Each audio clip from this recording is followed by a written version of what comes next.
endgame PvM weapons are being changed, and it could just get me back to using one of my favorite combat styles. Let's discuss, so whenever you're ready, grab your cup of tea, sit back, relax, and enjoy. To be crystal clear, the things I'm covering in this video are going to release into the live game on May the 27th, so next week on Tuesday, as Monday is a bank holiday in the UK. Kicking off with the Execute, also known as the Zuck Sword, Butter Knife, or just straight up the ugliest endgame weapon the game has to offer.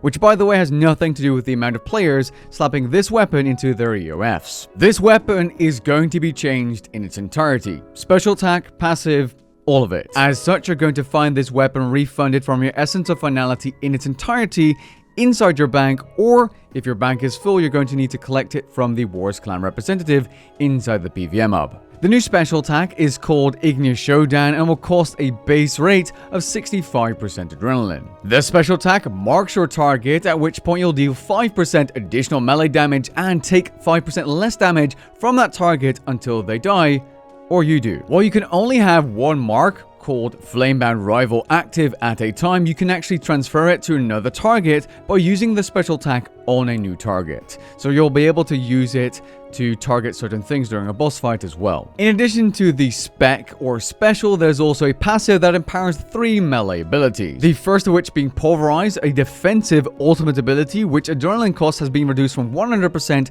down to 60%. Now this ability does the same damage as Overpower, but reduces damage taken from the target you use it on by 25% for 30 seconds. This probably has some niche use, but Overpower with the Zuck Cape is still better because it deals the same average damage, costs the same adrenaline, but hits twice thanks to the Zuck Cape. The next ability affected is Quake, where the base hit chance debuff on all effective enemies is doubled from 2 to 4, increasing your accuracy. The third and final ability affected is Smash, which is a basic ability which is getting just shy of a 55% effective damage increase as a passive from using the Execute. This seems to be a really solid weapon now, although it's very much another switch for the spec and abilities such as Quake and Smash.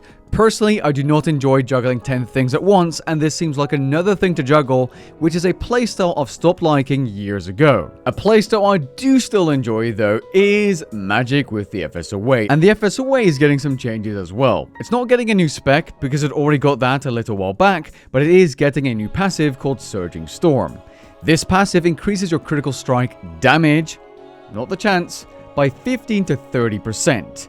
This is an effective increase of 10 to 20% if you look at your overall critical damage, which is 150% at level 90 magic. This should stack with the Smoke Cloud effect, which will bring it up by another 15%, bringing up your critical strike damage to 180 to 195%. Seems solid, but it gets even better for magic users. You see, Tectonic and Elite Tectonic are finally being changed. Regular Tectonic, so the tier 90 version, will have a plus 1% critical strike chance increase per piece worn, so 3% maximum, and Elite Tectonic will give you plus 2% crit chance extra per piece, so 6% in total.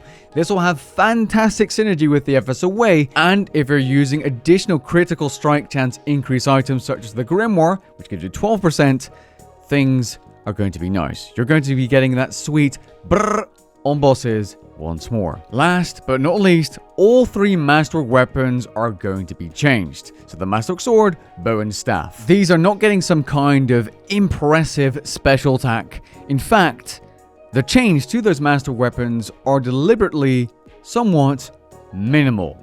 Rather than adding flashy special attacks or complex mechanics, this update coming next Tuesday is going to introduce a single straightforward passive to all Master weapons called Masterworked Mending. This effect will heal players 2% of the damage they deal, giving you a little bit more of that survivability, which will keep these weapons as a sort of high-level option, but not the best of the best and not the end-all option. A sort of high-level middle-class kind of weapon. I can definitely see these weapons being useful for AFK bossing, for learning, and also for Slayer. The staff probably has the most potential way for Slayer. The scythe will probably still beat out the sword for AoE despite it being a high tier, at tasks where you have a lot of targets around you, you need that extra range. And we also have a new +1 range weapon coming with the Mascot boss later this year. And the bow is going to be good for tasks you do with a bow without needing chins. Overall, I think they've gone with the right decision here. These master weapons are a nice bridge to better things, and even then, they will still have their uses thanks to this passive healing effect. I'm going to take my time to play around, at least with the FSOA mainly, perhaps some master weapons as well, and you'll likely see a video release somewhere next week. Unfortunately, that probably won't be on release day as I'll be home late from work. Couldn't quite swap my schedule with Monday this time, but it is what it is. Let me know what you think about these weapon changes down in the comments below, and I'll catch you guys in the next one. Peace.